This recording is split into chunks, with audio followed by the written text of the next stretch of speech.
Well, there's 107 days left before Election Day. And if you're like me, the one night you're most excited for is the VP debate between Mike Pence and Tim Kaine.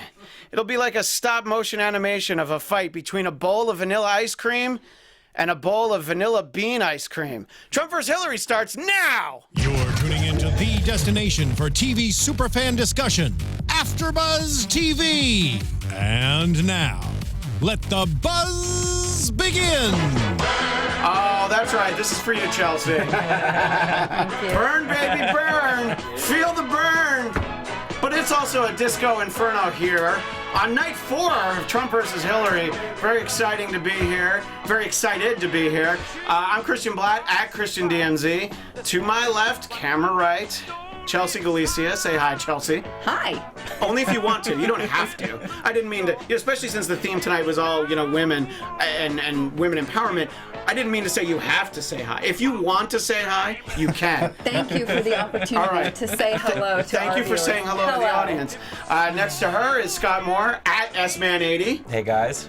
You have to say hi. I know, because I have no choice, exactly. And down on the end, Drexel Heard, at Drexel Heard. Yes. And joining us on the couch, the new guy, Yeah. Stephen Helmkamp at Stephen Helmkamp with a K.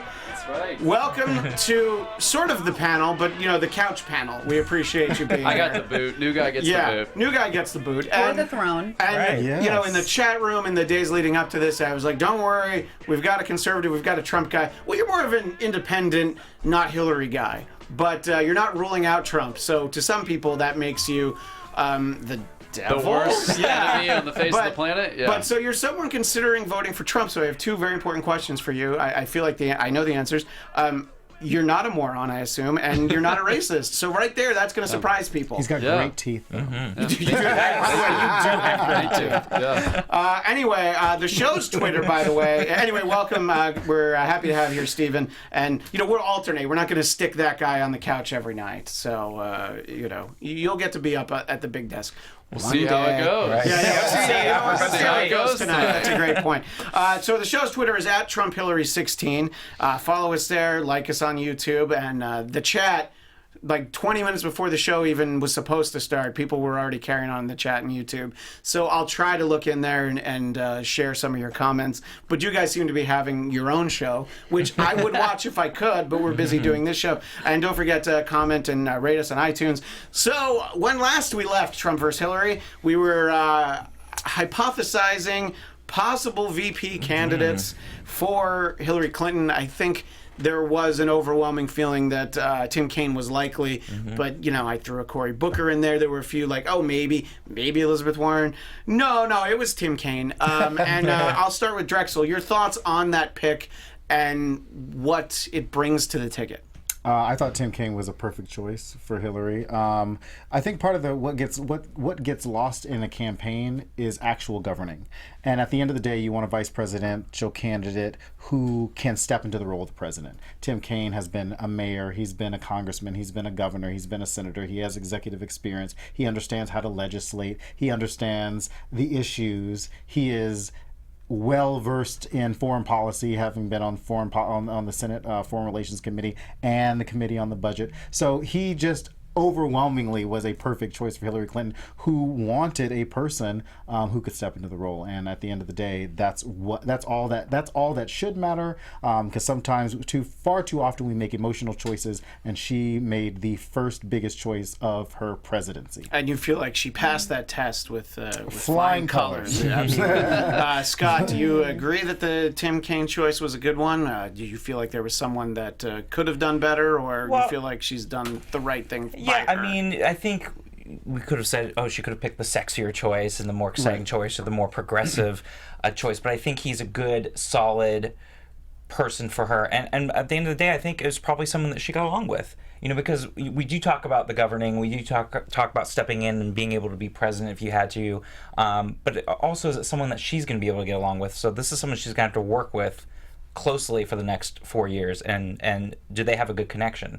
And so I think that she went through everybody, and he probably had a very good connection with her. But just on the outside too, I think it's great that he's fluent in Spanish. I think that helps with a particular group of people, which is wonderful. And I think that the French, you think that helps outreach it definitely helps the outreach for the French. But I think so that's good. And I think that it's also a positive thing for him just being he gave a really great speech on Saturday when they welcomed him in Miami, and I thought that was fantastic. Like, he really, I think, comes across as a good candidate, a good speaker, and I think he's going to be good for her as well. Great. Besides all the points that Drexel already made. Of course. right. Yeah. You're not trying to disagree with anything. No. So, Chelsea, 2 points. You love Elizabeth Warren, but are glad that she wasn't the pick because you feel like it's wasted because you think she should be president one day. Or yeah, I don't know if could I be. actually. Could. Yes, Let's I put it do that believe way. that, and I think Tim Kaine is kind of like a womp womp. And so, like when you bid too high on the prices, right? That. Yeah. Yeah. Okay. and Thank you. Wow. Yeah. You guys didn't have your headphones on, so you missed Heard it. it. But and that was great. It feels a little bit like a slap in the face to this appearance that she's going to move left, Right. and that she's trying to bring the Bernie fold into her wing. It just was like, no, you're not going to be progressive. And Having him deliver part of that speech in Spanish, do you feel like that's heavy-handed, or it's showing off, or do you feel like it's actually a useful thing to have in his bag of tricks?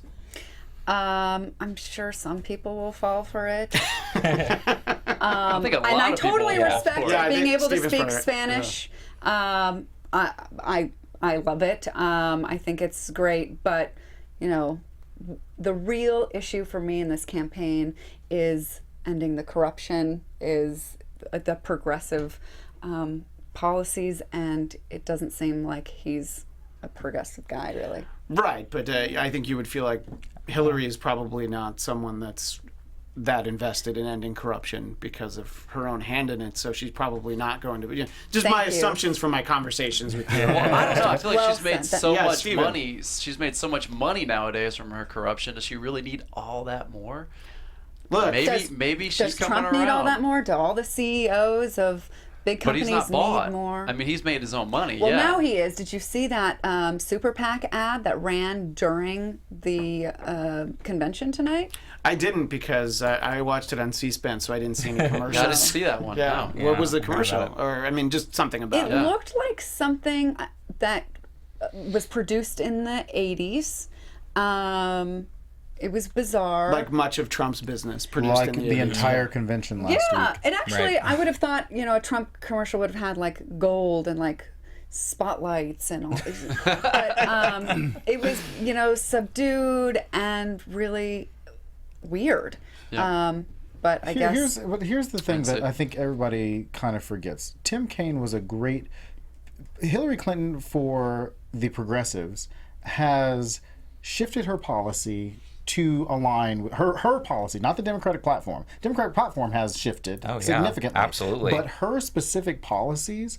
From the time that she announced last year to the time that she will accept this nomination, her policies have shifted. Her website has shifted, and so I think that Tim Kaine was a pick that reflected her and her governing style, not necessarily, hey, I want your vote, because at the end of the day, you don't want to pander. No, you don't want to pander, exactly. And I always say this: Hillary Clinton's not running to be president of the progressive wing of the Democratic Party. And regardless of if you think that that progressivism is the future of American politics, at the end of the day, you've got conservatives on one side, you've got liberals on the other side, and you've got a centrist who's trying to govern from the center. And at the end of the day, you got to bring all those folks together. And so I know how my progressive friends feel about the direction of the country, but at the end of the day, somebody's got to govern from the center. And But I was also going to say, Tim Kaine's not necessarily that in the middle when you really think about his ratings. not. He is 100% from Planned Parenthood. He is an F- from the NRA. I mean, he's not. He's a progressive guy. I mean, he's not. He's people for the try TPP. to. People. Yeah, but I mean, if you're judging somebody by one thing that they haven't even voted on yet, I think that's it's like it's like, oh well, it isn't the only thing, but it's the only thing that I threw in but I'm there. saying he's No, not I'm saying as, this is moderate. their- He's more on the progressive side than the conservative side, Right. but he's also from a conservative state. So I don't think that somebody has to be the center. Look at Trump; he's the center of nothing, but Yeah, but he's he- still well, doing he's- all right he's on the that center of side. nothing. He's the center of nothing. But That's see, here's right. the problem with the Trump. The Trump is doing great for the Republican base. That is where that is where he got 15 million votes from. He didn't get 15. He didn't pull 3 or 4 million liberals to vote for him in this primary. Right, and he also didn't step out and try and really work hard to court the Tea Party, because when you do that, you alienate the base. Exactly. And that's a very similar thing when it comes to the truly far left progressive. You want to get as many of them as you can, but the ones who are like, no, if you're not all the way here at the end of the left, then I'm not going to vote right, for you. because then you And alienate the everyone thing- else but the- and the independents. But You the alienate big them. thing that I would like to see is something that 80-90% of Americans agree on, Republican and Democrat, is that there is a legalized system of corruption and bribery Absolutely, but- in Right, American right. politics, and there are things that we can do about it. Absolutely, and That I don't think require you to be a crazy leftist to get done. I agree. Democrats have consistently their policy focus has been on overturning Citizens United. So this is not. What? Since this, when? I'm saying this is in the platform. This is something Democrats is in have the been talking platform. about. Oh, my this voice is, went really this high. is It did get very high This there. is something Democrats It is in the have been. This is something Well, I'm Democrats sure have this been is talking about since the Supreme Court brought it up. So it's something we'll be able to continue talking about, but I do want to move to the DNC email leak. This happened very conveniently timed. Of course. There's rumors Russia's involved. WikiLeaks showed a whole lot of Democratic emails that gave a whole lot of secrets, and Debbie Wasserman Schultz had to resign because of it.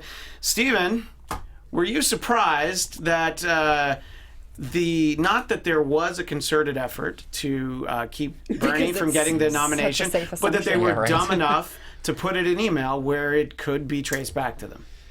No, I mean, I'm not surprised, but back to that other question, are we surprised that the DNC was backing Hillary Clinton and was screwing No, I mean, it's good is for any of business. this- Exactly. Yeah. Is any of this really shocking? And now what they're doing is spinning it and changing the narrative that Russia is involved, that Russia hacked it and is backing Donald Trump and supporting him. When the fact remains that they screwed Bernie and that they were just supporting Hillary the entire time. reject that. I think that wholeheartedly. Hillary's in this huge email scandal, and she gets to continue to run as for the presidency when Debbie W. gets caught, resigns, and then gets a job with Hillary. Right. I mean, I think it's easy It to just trace seems like to you're- Debbie, Yeah. things that are in direct violation of what her job was. And with Hillary, it's, wow, there's 50,000 emails that we don't know what they say. So there's 30. well, there were the 20 that she and I wrote back and forth, so I deleted those for her. Yeah, right. But yeah, however many there are, the point is like they're gone. So so this is this is a paper trail where it's like it's very obvious. And then of course back to Chelsea again, probably doesn't surprise you, but to actually have it proven has to be very frustrating my to somebody. gosh, Wait, if I have to listen to this know, right? dribble about anything proven. Hold on a minute. It is very validating because Bernie supporters have long felt, long over this like a year, Yeah, that right. something was amiss, and to be proven correct is not Because something to Bernie be ignored. called for her resignation months hold on. ago. It's not a small thing. This is about the integrity of democracy, and to dismiss it as a minor. Oh, it's just 7 people. Here's the problem that I had with this entire situation, is the Democratic National Convention, for what it's worth, used zero resources to back Hillary Clinton. If every Except email, sweat equity of the people except who- no, they didn't use no ads, no ground game. The emails you don't even need that. You don't need that. So perception wise, yes, those emails look bad because such and such was emailing such and such back and forth. Okay, I'd be mad. Donna Brazile said, listen, I would blah, blah, blah, blah, but because she didn't have a good relationship with Jeff Weaver, Tad Devine, and the campaign was very frustrating. If you are, as a communications director, it is your job to protect your organization. And the Sanders campaign did everything they could to come after the DNC from the beginning, then did everything they could to from the beginning. I'm not even talking about. No, I I'm not don't even think talking about from From when the to use your own words, I reject that wholeheartedly. the fact of the matter is the Democratic National Convention used zero resources on Bernie Sanders and used zero resources on Hillary Clinton, other than the fact that they needed to defend her. What about wiping names from the Democratic list? From the voter rolls? So you're saying the Democratic National Convention did that? National Committee. Or National Committee did that? Or are you saying that the Elections Committee by state did that? Now you're speculating. That's all speculation. That the part, funny thing is that that's what we were told when we said something feels a little rigged here. It's just speculation. That's just speculation. Here's the question. Now we got to wait for another WikiLeaks to Are confirm you surprised that people in the Democratic National Committee preferred Hillary Clinton over Bernie Sanders? Well, that's what you're saying. You're not preferred as a personal person. They're not Hillary supposed to prefer. Yes, you can. They're still voters just like everybody that's what I was else. going to say. I'm like taking all this out of the equation. The fact of the matter is, and people tend to forget this. Their job is to not prefer. But the parties are not a democracy, and that's the thing people forget. The parties are not. And can you imagine what's been going on in the then emails? What's the point? That's the thing that's the whole point of the why there's something to be said for that. whole thing. But That's what I'm saying. That's the whole point, is that these parties are not designed to be democratic. They want to have the best winner, the people that are most loyal. And can you imagine the emails that are going on in the RNC that we're talking about Trump, if they ever hack those emails? I'm just saying, like, So there's always going to be a lot. There's always going to be people. I'm not saying it's right. I'm not saying it's right. I'm just saying that it's not a democracy when it comes to Drexel make the political point. He sees something in the chat, and then we'll move on. Talks about personal attacks on Bernie, and I know where he's going with it, because there was an email in it about bringing up Bernie's religion, and I said to people, when I read that email, I had to read it a few times, I had to talk to people a couple of times about it, and I was like, where was this going? And then I realized that the DNC understood that the Sanders campaign wholeheartedly rejected the South the entire time, realized that Southern Democrats needed to if Bernie got the nomination, they needed to get on board with Bernie Sanders. So somebody had to ask the question, if it's not going to be the Sanders campaign to bring it out, if it's not going to be the Republicans to come out and attack Bernie Sanders, which they did not the entire time, then it was up to the DNC to say, hey, we need to get out in front of something, or have the information to get out in front of something, and that's what they did. They asked the question to say, hey. Well, Chelsea, I'll give you the final point on that, and then we do have to move on. The most beautiful spin I have ever. Even as a gymnast, I probably never performed something so beautiful. Very well done, Drexel. So we talked about the resources of the DNC. Jay, Debbie Wasserman-Schultz did not take Tulsi Gabbard's seat away from her. Actually, Tulsi Gabbard resigned herself. Right. Well, we were talking about the resources of the DNC, and what they did put the resources in was putting on a big old show the last couple nights. The first night was fascinating in that you had in the first half hour you had Al Franken, Sarah Silverman, and Paul Simon. And it just felt like a very mediocre episode of SNL from 1992. The only thing missing was Rob Schneider, sitting by the copy machine. All right, the Bernster, Bernie, no delegates for the Bernster, making copies. But anyway, it was interesting that was how the night started off, and we'll move to the big speeches. But I think that you won't ask me if I was offended by Sarah Silverman saying. I was going to get to Sarah Silverman. And I was going to get to you.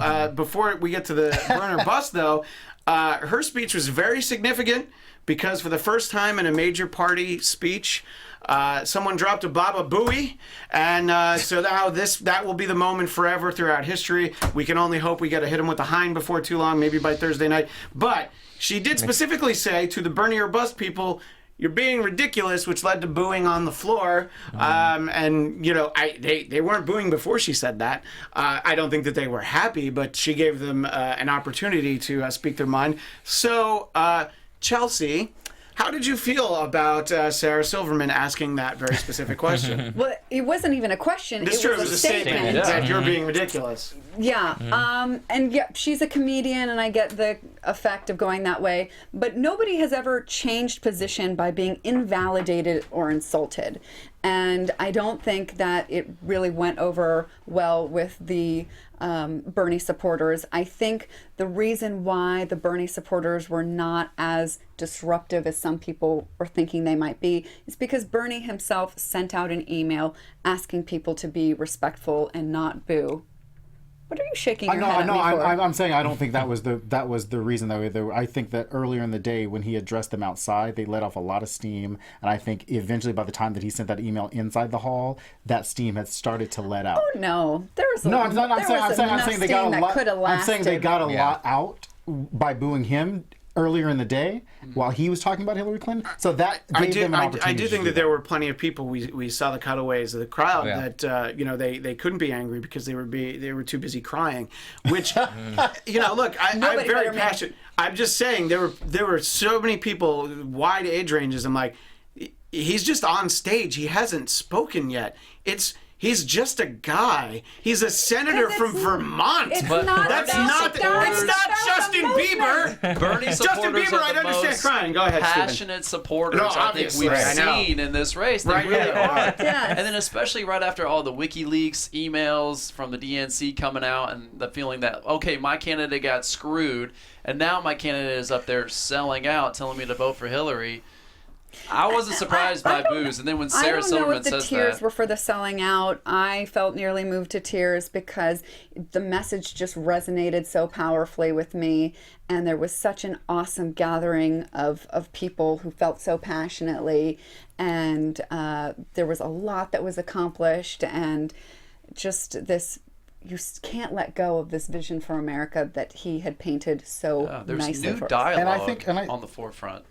I think that Republicans do a very good job of trying to spin the idea of a corrupt campaign. And I say that because the Sanders campaign has done a very good job over the past few days of re-explaining to people that that Hillary Clinton won this campaign fair and square. 4 million more votes than Bernie Sanders, a shit ton more delegates than Bernie Sanders, and that's the way that this campaign is done. The National Press Secretary did interviews up and down this weekend, tweet storm yesterday, reminding people that at the end of the day, Bernie Sanders lost this race fair and square. I think they had to do that. No. She didn't have to do that. Jeff Weaver might have had to come out and say that, but she didn't have to go out and do But that. it doesn't take away, and but it you're helps, right. though. She They won. needed She to. probably won outright with more votes. But it doesn't did. take away the corruption that she's just done in her whole political history. Oh my goodness! Well, Where we- people have That's the a whole issue. other- So we could talk No. about issues people have with Hillary shortly. But Don't that's worry. the Republican narrative that you're saying. It's Right. the corruption. Not that she corrupted the election and won and beat out Bernie unfairly. It's just the corruption that she's just done. No, I'm throughout saying the her- narrative that they're trying to spin right now is they're trying to pull Bernie Sanders voters to their side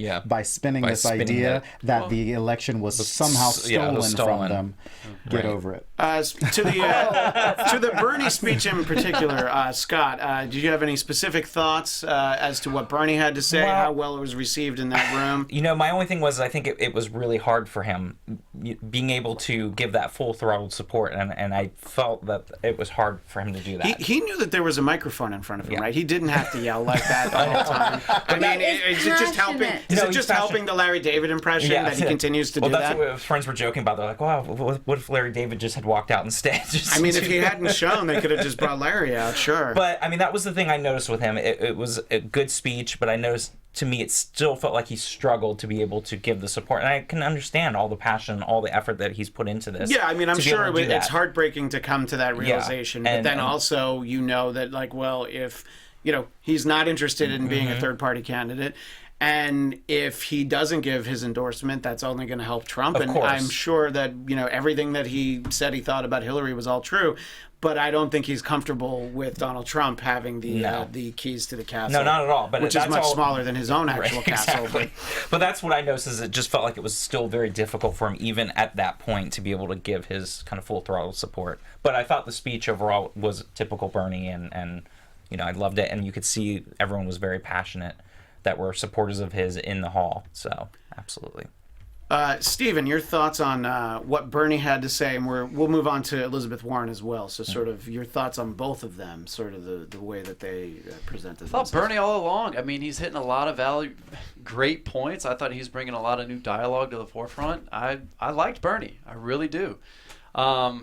Oh man! All of a sudden, the kind of Trump guy I'm a huge fan I mean, of. Bernie is He just wants to be everybody's friend. See, but here's the deal. I mean, He's sounding a lot like Donald Trump, trying to pull the wool over people's eyes and trying to convince people that he somehow agrees with the policies that Bernie here's the Sanders deal. was out there With talking Bernie, about. Selfishly, I don't want to pay more money. I don't want my taxes to go up. like middle income. I don't want to pay more money for things that Your middle I've then middle earned. income. It wouldn't have, it would in my tax bracket. It would. and you wouldn't I have want to know saved- how much you make. No, and, don't. and It you would wouldn't go- have, and it wouldn't have been offset by savings if your health insurance premium were to go down. Let's say. No, my company pays for that. Fair enough. So there's a lot of people who are employed by employers and companies like me, and I have health insurance paid for. I live in California, so I have state income tax. The taxes I get taken out of my paycheck every month are insane. Well, part of the problem is that the tax code is written for business owners and self-employed people. So if, and like he wants to do, change the tax law, I think it would have made it more fair, because right now W-2s get screwed. And that's just part of, I think, what would have happened had the revolution been allowed. Sure. I'm to saying take control. selfishly. So in terms of Bernie, I like what he's saying. I like his points. I think he's got a lot of great ideas.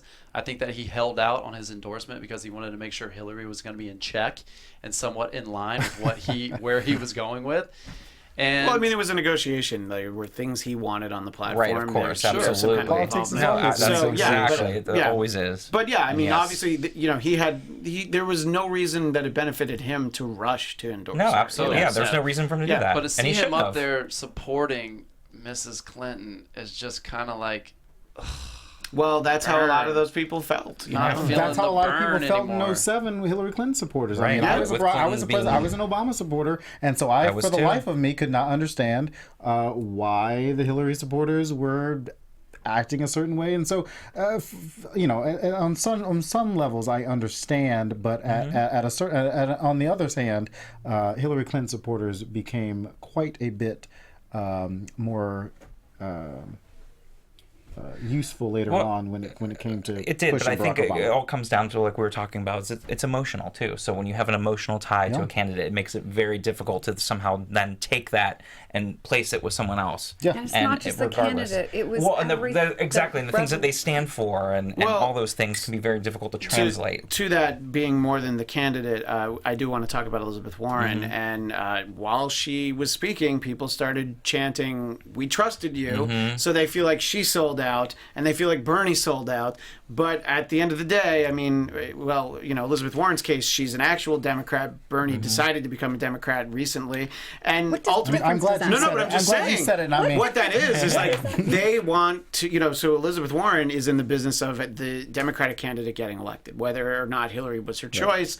Now she's come to that realization that this is what she has to do. Bernie as well, even, yes, he's listed on the screen as an independent, but he's there at the Democratic convention. He does want Hillary over Trump. It's that simple. So that's what they're doing. So for the people that believe in the movement so passionately, they feel like they sold it out, and they sold out the movement, and they had been trusted. But I don't know what they feel like the alternative is.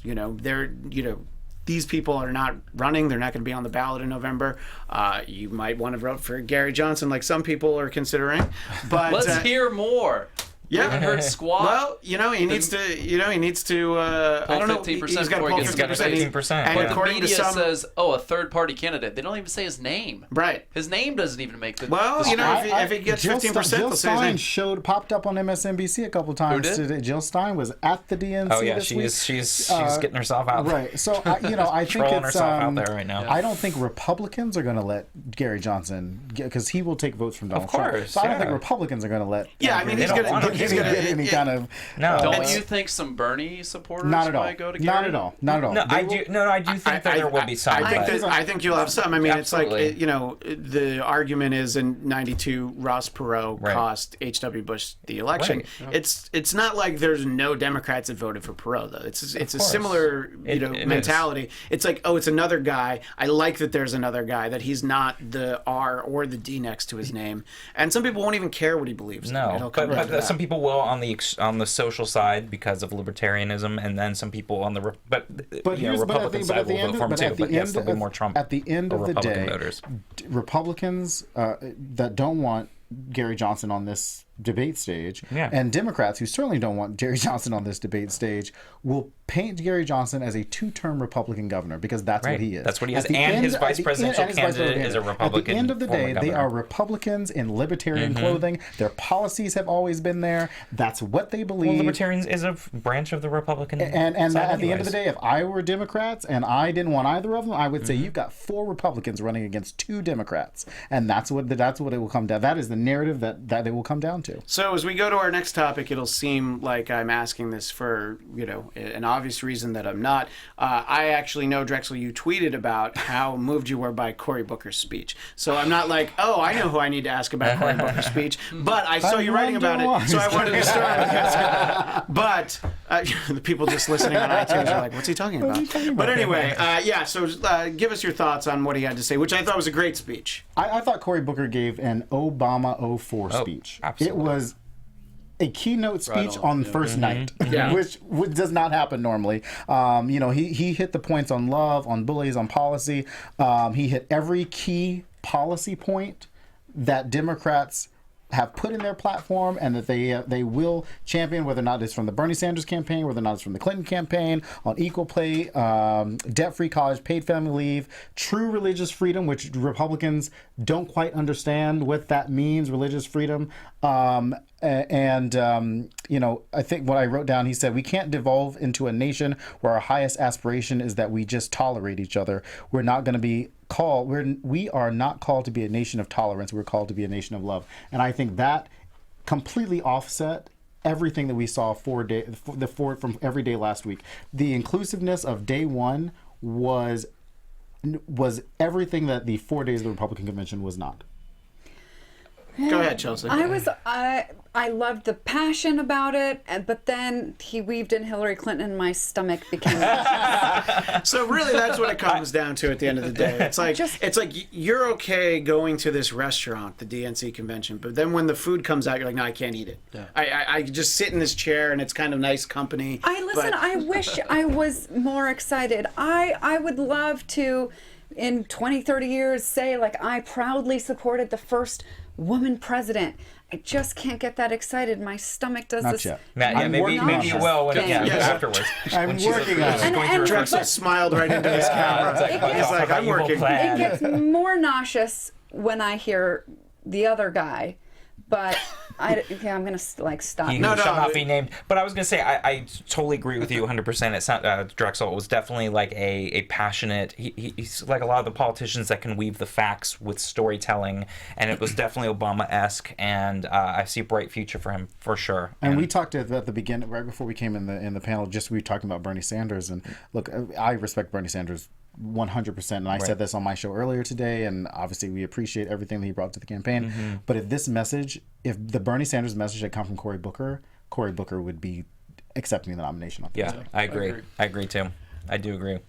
And I like don't necessarily like disagree. you alluded to, it could be an Obama 04 speech in the way that we might see Cory Booker very soon. I do think we will. And maybe you never know. Maybe he didn't want to be vice president. No, I think he's just starting out. I mean, he's young and he's just starting out. He wants to get criminal justice reform pushed through, and I think that's where his focus is going to be over the next. Well, it's good for him to be in the Senate, just like Elizabeth But how is Warren. he We going to be need them able to both do in the anything? Senate.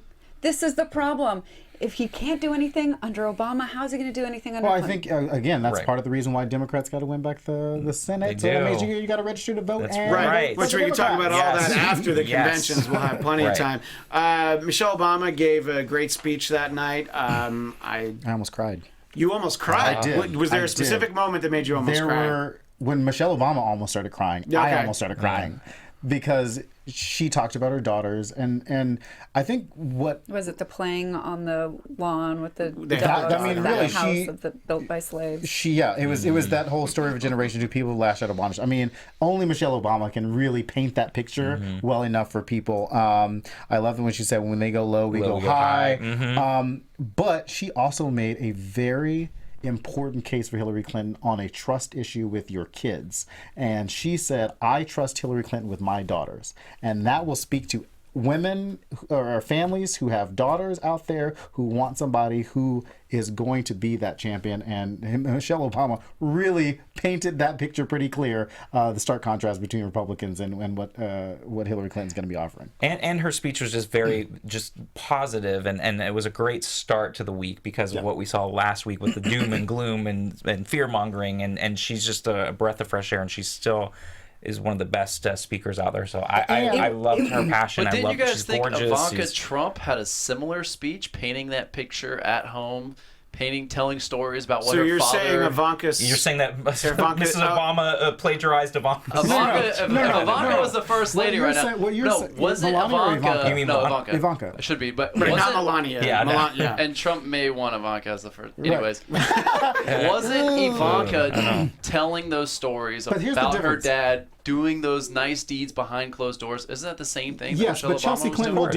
Chelsea Clinton will do that on Thursday. Right. However, That's her this job is on a Thursday. completely this is a non-family member convincing the American people that they trust their daughter. And she's the sitting first lady. I get it. I mean, Michelle Obama came out, and that was a huge W for Hillary. And the other thing that Michelle Obama said was, "Don't let anyone ever tell you this country is not great. That somehow we need to make it great again because this right now is the greatest country on earth." And Yes, that is what Republicans are trying to sell to the country, and it is disastrous and dangerous out there. Oh, and $19 trillion in debt. We're in all these wars. But that's not the message Republicans are trying to. That's not the message Republicans are trying to sell. They're trying to sell this doom and gloom, terrorists about to take over, immigrants. No, that's the media. Actually, that's the media that's what their message was last week. DNC, your Democrats. Last week. That was their message. Where is radical Islamic terrorism in these? Yes, in this DNC? Are we going to hear anything about that?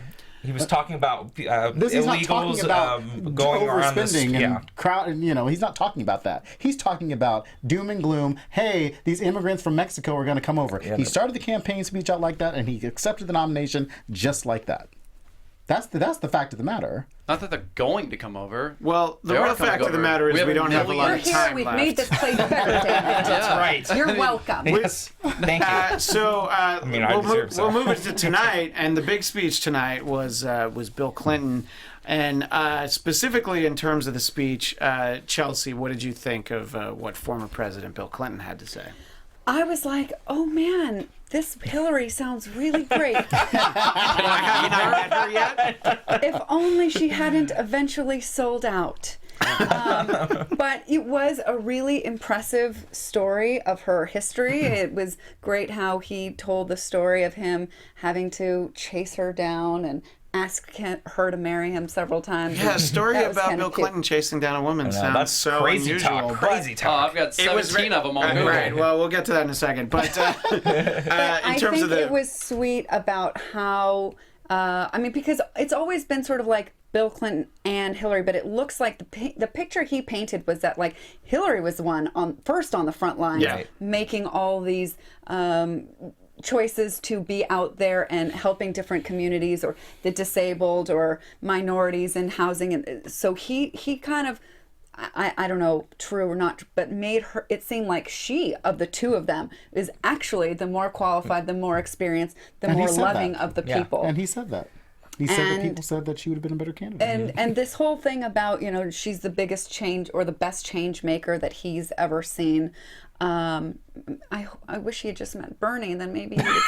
Anyways, I understand the criticism of Bernie that he's not been able to actually effectuate change, but because he's been so solid in his positions. But it just was like, wow, this is great, but I just wish that the rest of her public life, was aligned with what she had done before instead of selling out, basically. So it was cool. Go ahead, Stephen. There was a big hole in his speech, and the ABC commentators even said he was going like year through year, and then left out. He left out. He very specifically left out the year 1998. All the pain and stress that he put on the marriage. It is something. But why? Why would he? No. Of course he wouldn't talk about it. They said, I thought the ABC commentators actually had a nice note. If he were actually vulnerable and said, I put some trial on our relationship and put this woman through some rough waters, that would actually be more appealing to voters. But Donald Trump has already started the attacks on Bill Clinton. Well, he's already started attacks on Hillary Clinton as being this weak woman who did not leave her husband. Did he start it, or was it a counter for them saying he's horrible with Donald women? Trump starting that This is Donald Trump starting that narrative long before I anybody believe else. It's a counter, actually. It wasn't Donald a counter to saying, anything. Okay, They well, say I'm but horrible that's with just women. a matter of semantics. Go I was ahead, just going to Scott. say is like I don't think that's yes. I think that was a tactic he could have gone, but then it would have been all about Bill again. And I think what his job was tonight was to humanize her and keep it positive, and so not going into that area. You're getting into, like you said, very muddy, choppy waters. Negative. And I think what he did was humanize her. He did the job that he needed to do tonight, and he did a great job in typical Bill fashion. He was able to weave a story and have everybody there. It was very folksy. It was very comfortable. Yeah, he actually looked a little old and a little tired tonight, but I was like, ooh. He looked 'Cause when very you think old. He sounded old. He's younger. He's essentially Donald Trump's age, and you see Yeah. the difference there. But of course, Donald Trump wears a ton of makeup and has the fake hair. But I think his job was to humanize her, and he did that, and it was a great speech, and he did what he had to do. Well, I don't know who everybody here in the room follows on Twitter, but I have a sort of a wide range of across the political spectrum. And the more conservative people were sort of really just fixated on a point that comes up a lot. And it's interesting. And, when there are a lot of allegations about anything, that you're just like, well, there's an awful lot of them around Bill Clinton. And, Stephen referenced 17. There's about 6 of them that you know who the names are. And it's, sure, politically motivated, possibly. But when you started to hear all the allegations, and I'm not comparing President Clinton to Bill Cosby, but you started to hear all those allegations, when they started to pile up, people started to say, hey, there might be something there. And I do think it's interesting that it gets so quickly swept aside by people who are supposedly so much in favor of, giving women more opportunities, giving them equal opportunities, and that, except for these women who say that this guy we like did this. And I just sort of ask the question generally, how does someone who supports Hillary Clinton reconcile the fact that there are these allegations against her husband that have been around, throughout his entire life? It's not just Monica Lewinsky. That's not even an allegation, So I don't know. I'll start with the guy wearing the Hillary T-shirt, Drexel. What do you think about it? I mean, it's not some, this is not breaking news to anyone that there's any of this. But go ahead, you first. Well, obviously, I'm not a woman, so I can't speak to that experience. That's another thing that people that are only listening didn't realize. You are not a woman. I am not a woman. I am wearing it's the first day, she roll call day, so of course I'm going to wear my Hillary Clinton shirt. But, I think how we reconcile it is the fact that Hillary Clinton has reconciled with it. This is not our marriage. We are not a part of this marriage. At the end of the day, if Hillary Clinton says, you know what, we got stuff to do. This is our marriage. You're either going to stay out of it. You were in it. We've dealt with it, and that's it. And you move on. Bringing that back up has no bearing on how she runs the country. Obviously, Bill Clinton left us with a surplus. We went to George Bush, and now here we are. The policies that Bill Clinton brought in, whether or not you agree with the crime bill, whether or not you agree with NAFTA, there are some muddy places in the Clinton administration. Sure, of course. However, the overall theme, the overall accomplishments of the Clinton presidency heavily outweigh any Republican policy after that. Yeah, the dot-com boom and the real estate market boom, and then everything went to shit after that. Thanks The to George markets W. did Bush. it. But, so thank you for bringing that up. Yeah, George Bush wasn't good, but to be fair, 9/11 wasn't great for the economy. Right, and it wasn't. And the wars afterwards, that's how Americans, we like to bump up the economy.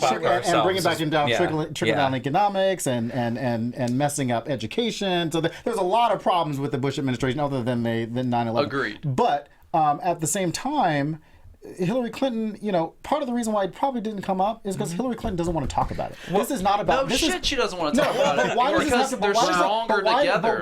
But why does Hillary Clinton have to answer for her husband? She is... Because it's her husband, and you're running for the most important position in the world. She is running on her merits and as for president of the United States. Not for... Go ahead, let's Scott. No, I was just going to say, what it comes down to is it's none of our business. Okay, that's what it comes down to, because like Drexel was saying, this was their marriage, and yes, we may not agree with it. Maybe I wouldn't make the same decision if I was her in her shoes. But that's their decision. They've been married now for almost 41 years, and yes, I'm not saying I agree with everything Bill has done, but it's But regardless, we don't know what their marriage is like behind closed doors, and it's none of our business. And yes, people may make choices that we just don't understand, but again, it has nothing to do with what she's capable of doing as president. It has nothing to do, just like what he did with his Monica Lewinsky stuff 18 years ago, had nothing to do with what he was capable of doing. And you just keep bringing back this was 18 years ago, and yes, whatever's happened in the interim is not for a public debate. That's private. One second, I'll get to you, Stephen. I feel like Chelsea's sitting here like a cartoon character with steam coming out of her ears. So go ahead, and then I'll get to you, Stephen. Well, actually, it just occurred to me that there was so much to say, and then I was like, you know what? It doesn't even make that big I sort of like so you yield your time to the gentleman from Florida? I do. Go ahead. Florida. Yeah. I think it is part of our business. I think if there's sexual harassment going on at the highest level in the Oval Office, because a lot of those allegations are coming from girls in the White House, that is our bit. That is our business. Because that's Bill our president, Clinton, and that was at the time. But it's well, as far as their marriage, and now there's all these allegations of Hillary Clinton going and blackmailing these women, and specifically, there's the one instance that Juanita Broadwick is very outspoken that Hillary, was very actively involved in trying to discredit her, and again, that's she said. Right. But that one example is definitely something that people are running with, and I think that it's a real question that doesn't need to be brought up during the course of a convention. No. But as part of a conversation like this, it is, if you think that Hillary was involved in that way because she does put both of their political careers ahead of their marriage, there's a reason why the Underwoods on House of Cards feel so much like Bill and Hillary. Just what I was about to say. The Clintons are just like that. Right. That was my next sec. Blah, blah, blah. Except I don't think Bill plays as many video games. Go ahead. Here's the thing about a marriage is, of course, a partnership. Of course. And so at the end of the day, whether or not you believe that Hillary Clinton made that choice, but now here. Let Drexel finish. So it's again, it comes down to the fact that Hillary Clinton has tried very hard over the past decade and a half to separate herself from this idea of, hey, my husband fucked up. And so that has been her narrative. She has not made it a part of her story. It is not going to be a part of this convention. Nope. It certainly was not a part of the Republican convention last week with the allegations of Donald Trump.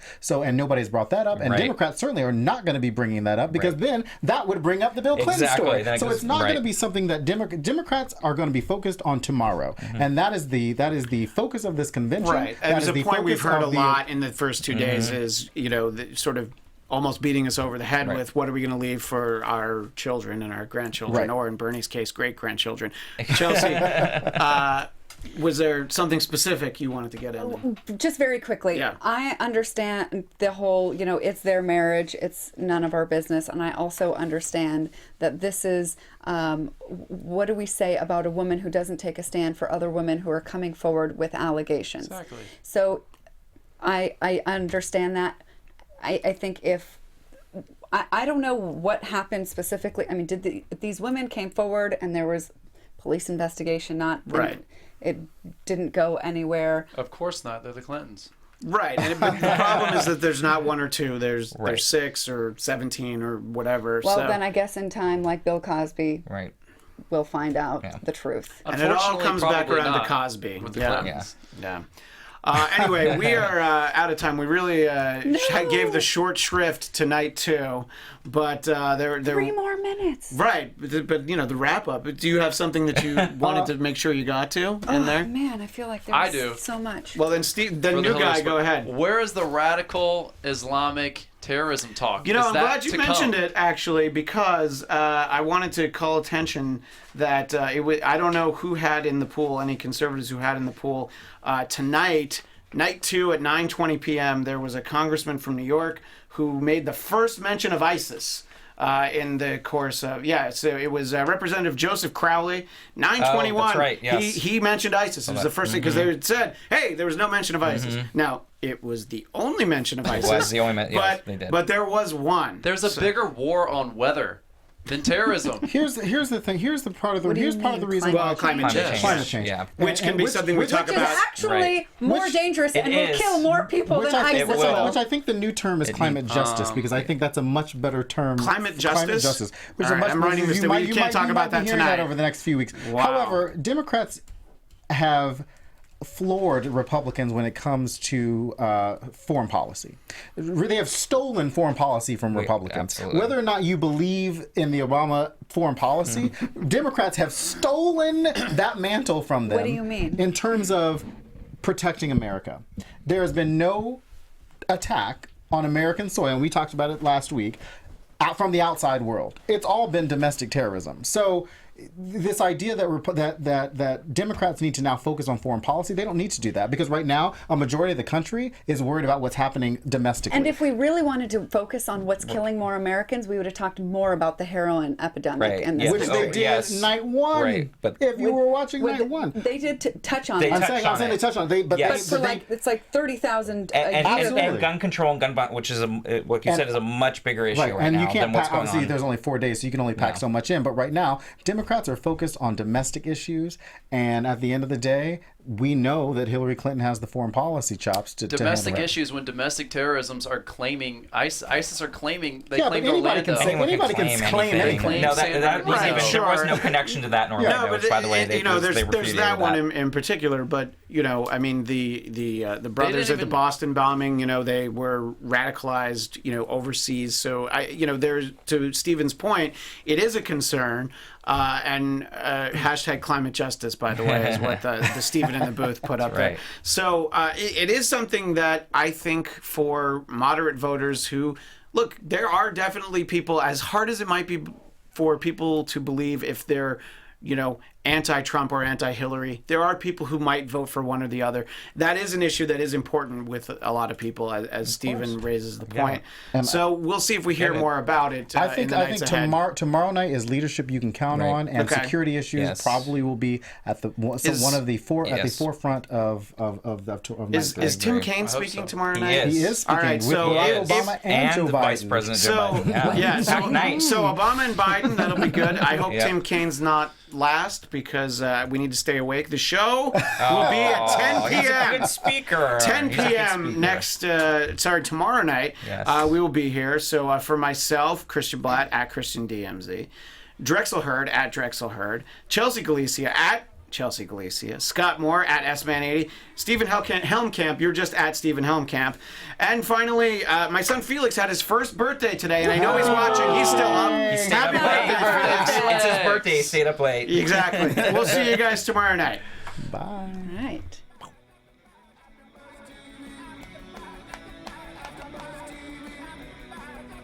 From executive producers Maria Menounos, Kevin Undergaro, Phil Svitek, and the entire AfterBuzz TV staff, we would like to thank you for listening to the AfterBuzz TV network. To watch or listen to other after shows and post comments or questions, be sure to visit AfterBuzzTV.com. I'm Sir Richard Wentworth, and this has been a presentation of AfterBuzz TV. See you later. The views expressed herein are those of the hosts only and do not necessarily reflect the views of AfterBuzz TV or its owners or principals.